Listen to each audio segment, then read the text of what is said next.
Hello everyone. आज हम लोग क्लास 12th हिंदी आरोह गद्य खंड से डॉक्टर भीमराव अंबेडकर द्वारा लिखित श्रम विभाजन, जाति प्रथा, मेरी कल्पना का आदर्श समाज नामक पाठ की चर्चा करेंगे।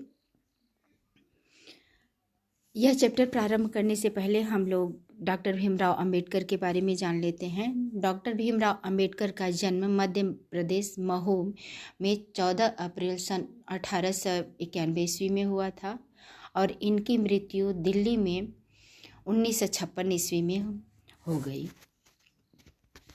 भारतीय संविधान के निर्माताओं में से डॉक्टर भीमराव अंबेडकर एक थे। इन्होंने अपने जीवन में दलितों की मुक्ति और सामाजिक समता के लिए बहुत संघर्ष किया।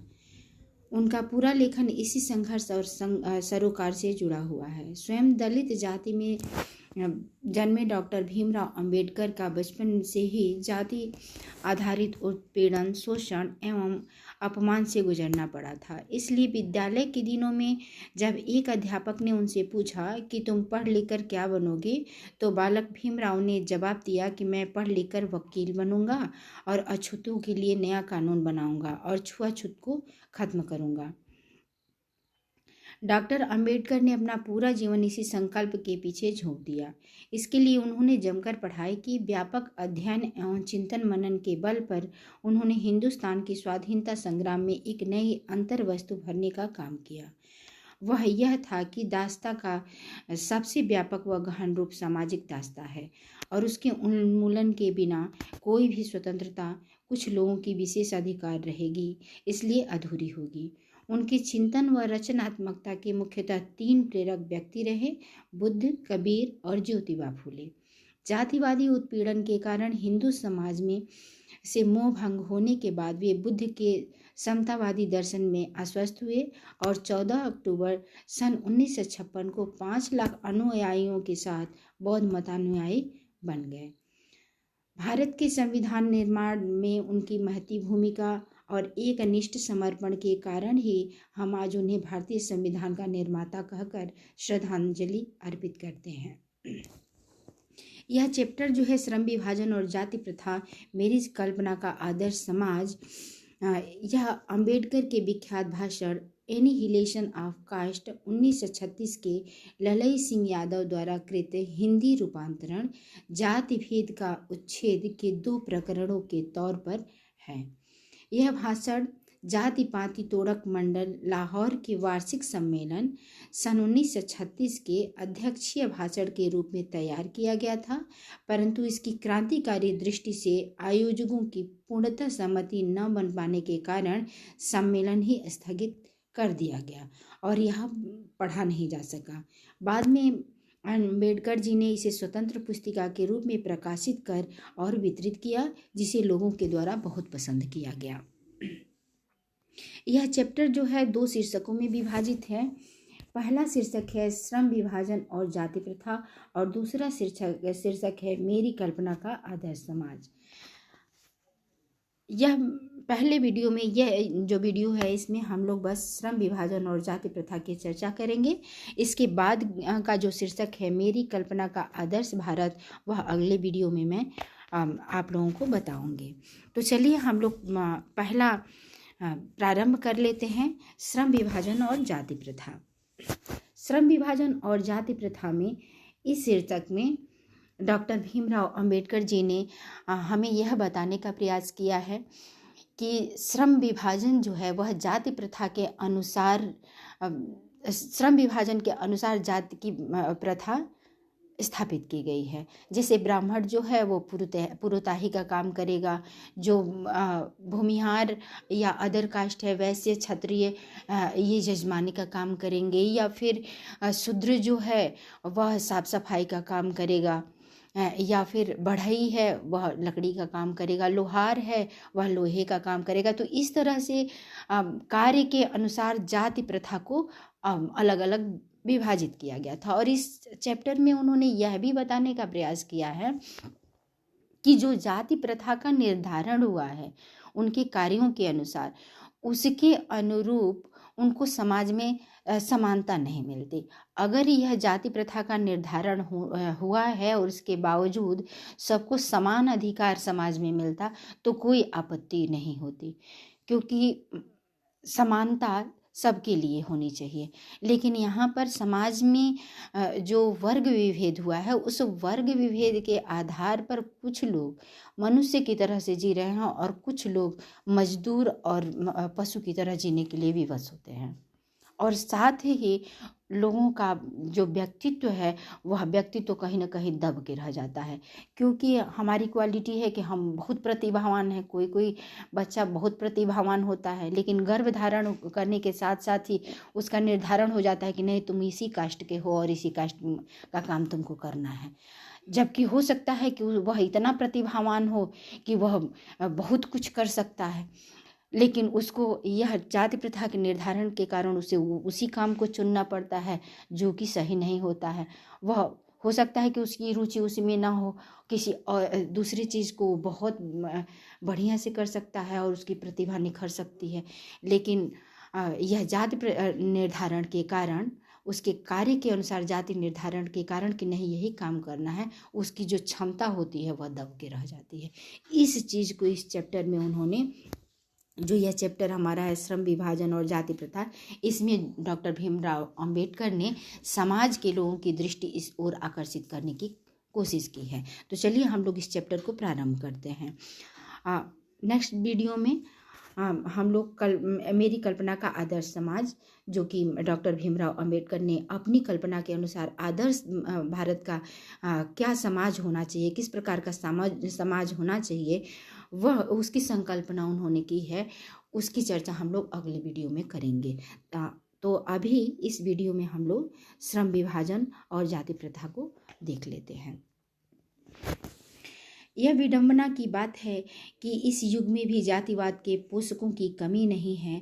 इसके पोषक कई आधारों पर इसका समर्थन करते हैं। समर्थन का एक आधार यह कहा जाता है कि आधुनिक सभ्य समाज कार्यकुशलता के लिए श्रम विभाजन को आवश्यक मानता है, और चूंकि जाति प्रथा और श्रम विभाजन का ही दूसरा रूप है, इसलिए इसमें कोई बुराई नहीं है।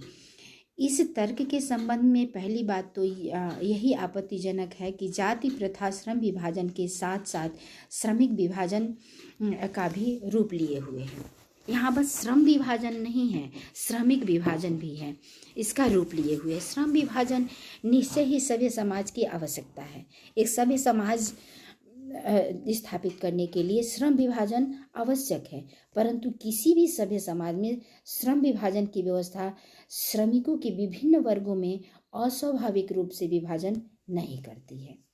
भारत की जाति प्रथा की एक और विशेषता यह है कि वह श्रमिकों के अस्वाभाविक विभाजन ही नहीं करती, बल्कि विभाजित विभिन्न वर्गों को एक दूसरे की अपेक्षा ऊंच नीच भी करार देती है।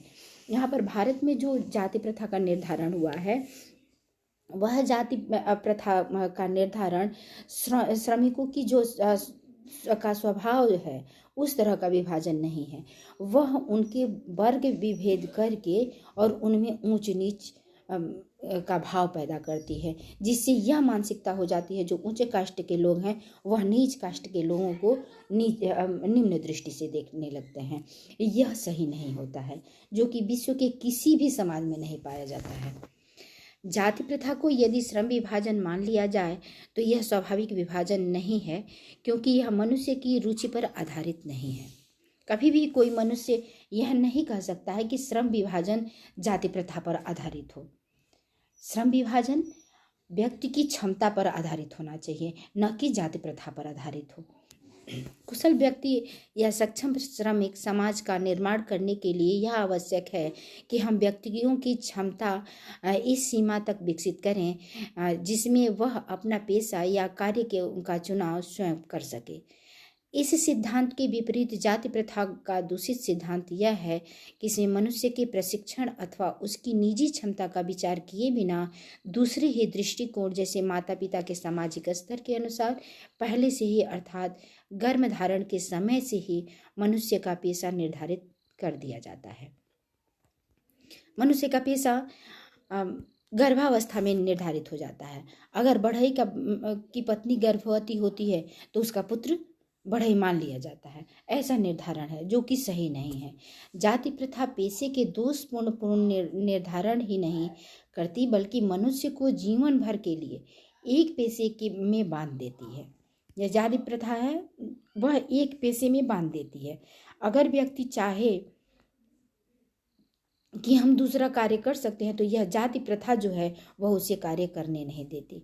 भले ही पेशा अनुपयुक्त या अपर्याप्त होने के कारण वह भूखों मर जाए, भले ही उसके अंदर क्षमता है कोई अन्य कार्य करके अपना भरण पोषण करने का, लेकिन और उस कार्य जिस जाति से वह बिलोंग करता है उस कार्य को करने में वो सक्षम भले ही नहीं है, और कोई अन्य काम करके वह अपनी जीविकोपार्जन कर सकता है, लेकिन यह जाति प्रथा के जो नियम है उसके नियंत्रण में जो बांध दिया गया है उससे वह भूखों मरने के लिए मजबूर हो जाता है, क्योंकि वह जो जाति में उसका निर्धारण किया गया है उसका व्यक्तित्व तो वैसा नहीं है, वह कार्य नहीं कर सकता है, अपनी जीविका नहीं कमा सकता है, तो इसलिए वह भूखों मरने के लिए मजबूर हो जाता है।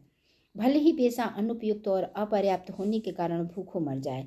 आधुनिक युग में यह स्थिति प्रायः आती है क्योंकि उद्योग धंधों की प्रक्रिया व तकनीक में निरंतर विकास और कभी कभी अकस्मात परिवर्तन हो जाता है, जिसके कारण मनुष्य को अपना पेशा बदलने की आवश्यकता पड़ सकती है।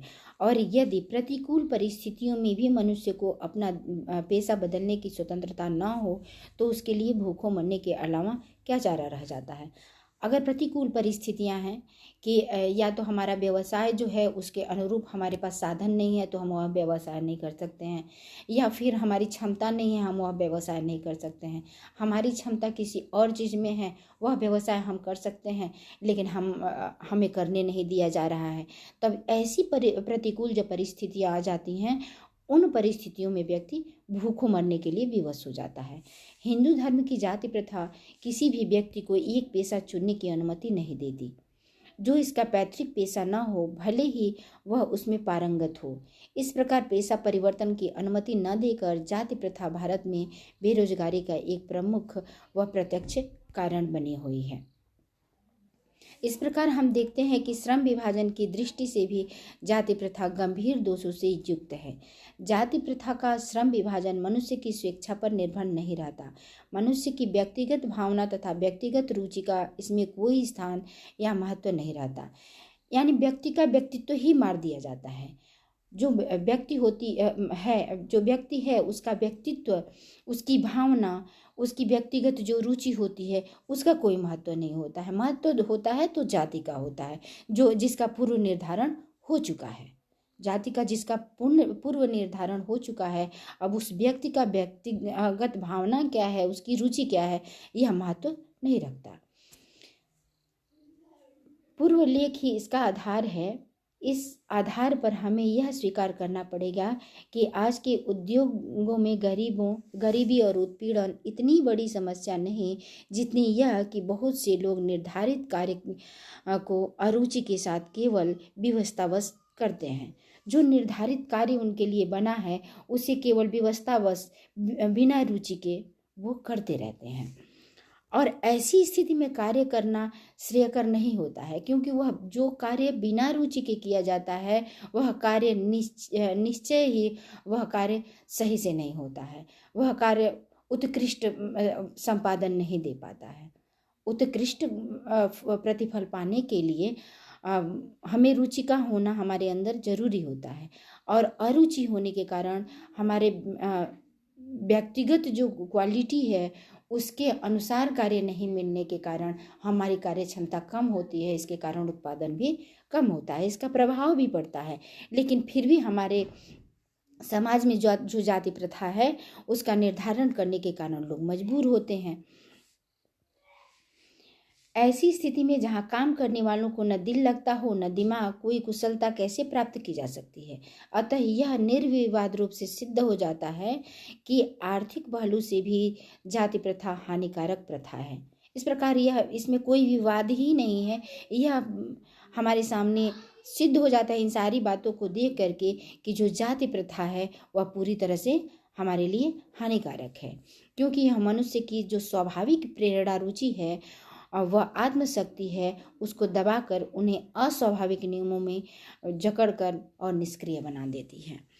तो यह मानना डॉक्टर भीमराव अंबेडकर का है, जो कि इन सारी चीज़ों को देख करके यह सहजता से हमारे भी समझ में आता है कि जो जाति प्रथा है, जाति प्रथा के अनुसार हमारे श्रमिक निर्धारण करना, हमारे श्रम विभाजन करना, यह सही नहीं है।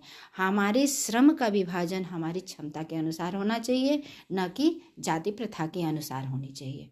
हमारा श्रम विभाजन हमारा जो व्यक्तित्व है, हमारी जो क्वालिटी है, उसके अनुसार होना चाहिए, जाति प्रथा के अनुसार बिल्कुल नहीं होना चाहिए। हमें स्वतंत्रता होनी चाहिए कि हमें कौन सा कार्य करना है, हमें अपना कार्य चुनने की स्वतंत्रता होनी चाहिए। हमें कौन कार्य करना है और कौन कार्य नहीं करना है, इसका निर्धारण व्यक्ति को खुद करना चाहिए, ऐसा मानना भीमराव अंबेडकर का है। और उन्होंने जो तर्क दिया है, यह तर्क, इस तर्क का जो परिणाम निकलता है, यह हमारे भी सामने है, हमारे भी समझ में आता है कि श्रम विभाजन व्यक्ति की क्वालिटी के अनुसार होना चाहिए, न कि जाति प्रथा के अनुसार होना चाहिए, न जाति के अनुसार होना चाहिए।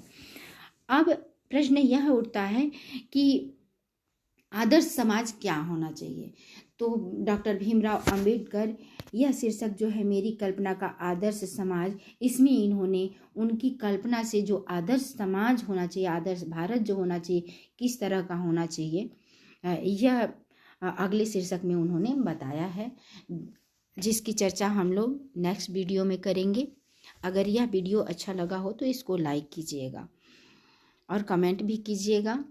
अगर समझ में नहीं आया हो, जहाँ कोई भी दिक्कत हो, तो फिर आप लोग कमेंट करके पूछ सकते हैं। That's all.